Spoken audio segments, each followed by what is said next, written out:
సుక్కు బన్నీని ఏడిపించేశాడు భయ్యా. మా ఇద్దరి బాండింగ్ అనేది ఎక్స్చేంజ్ ఆఫ్ ఎనర్జీ. తనతో మాట్లాడుతున్నప్పుడు, తన సీన్ చెప్తున్నప్పుడు నాకు ఇచ్చే ఎనర్జీ. ఎప్పుడైనా ఒక సీను రావాల్సిన పోరాటం చేస్తాడు.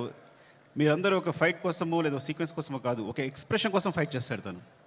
ఒక చిన్న ఎక్స్ప్రెషన్, ఒక ఐబాల్ లేపాలనో, ఒక లిప్ మూవ్ చేయాలనో, లేకపోతే వాయిస్లో ఏదో ఒక షివర్ రావాలనో, అంటే ఒక స్టార్ పర్ఫామ్ చేయడానికి పడే తపన అనేది ఒక డైరెక్టర్కి మామూలు ఎనర్జీ రాదు.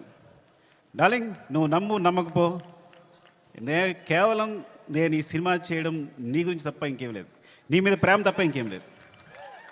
ఈ కథ క్రియేట్ అవ్వడం వచ్చు, మాట్లాడడం వచ్చు. ఫ్రాంక్గా చెప్పాలంటే నీతో సినిమా చేస్తున్నప్పుడు నా దగ్గర కథ లేదు. నీకు వచ్చినప్పుడు ఊరికే జస్ట్ ఒక సీన్ 2 సీన్ చెప్పాను, ఇట్లా ఉండొచ్చు క్యారెక్టర్ అంతే. కానీ నా దగ్గర కథ లేదు ఆ టైంకి. సో నువ్వు నమ్మి నా తర్వాత నాకు ఇచ్చిన ప్రతి క్షణం నాతో మాట్లాడుతూ ఎనర్జీ కానీ, మన ఇద్దరు కూర్చున్నప్పుడు నువ్వు ఒక సీన్ చెప్పినప్పుడు నువ్వు ఇచ్చే తపన కానీ, సీన్ గురించి పడే తపన కానీ, ఈ వ్యక్తి కోసం ఏదైనా చేసే ఇచ్చరా. బికాజ్ సినిమానే మా ప్రపంచం.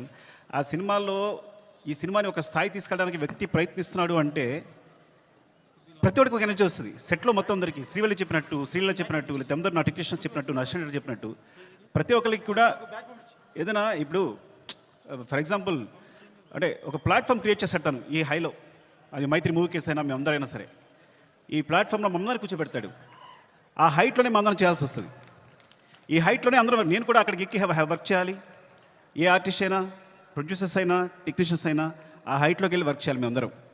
సో తను ఒక ప్లాట్ఫామ్ అంత హైలో క్రియేట్ చేస్తాడు కాబట్టి మీరు చూసారు కదా టీజర్లో ఉంటుంది, తను ఎక్కడ నిలబడతాడు చూసారా, అక్కడ మనందరినీ తీసుకెళ్తాడు. అక్కడ తీసుకెళ్ళి అందరిని కూర్చోబెడతాడు, అక్కడ వర్క్ చేస్తాడు. అలా వర్క్ చేయడం వల్ల వచ్చిన మూవీస్నే పుష్ప 1, పుష్ప 2,